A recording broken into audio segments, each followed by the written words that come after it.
મધરાતે ખેતરમાં લાઇટના અજવાળે જ્યારે જુગારની મહેફિલ જામી હતી ત્યારે જ એલસીબીની ટીમ ત્રાટકી હતી. પોલીસને જોઈને જુગારીઓએ અંધારામાં દોટ મૂકી હતી, પરંતુ પોલીસે પીછો કરીને 10 શખ્સોને રંગે હાથ દબોચી લીધા છે. જો કે જુગારધામનો સંચાલક પોલીસને થાપ આપી નાસી છૂટવામાં સફળ રહ્યો હતો. ગાંધીનગર નજીક આવેલા વલાદ ગામની સીમમાં એલસીબી પોલીસે ફિલ્મી ઢબે દરોડો પાડીને એક હાઈ પ્રોફાઇલ જુગારધામનો પર્દાફાશ કર્યો છે. આ કોઈ સામાન્ય જુગારધામ નહોતું.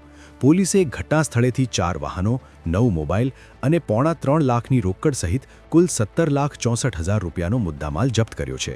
ઝડપાયેલા જુગારીઓ જાણે હાઈવે પરના ખેતરને જ મિની કસિનો બનાવી બેઠા હતા.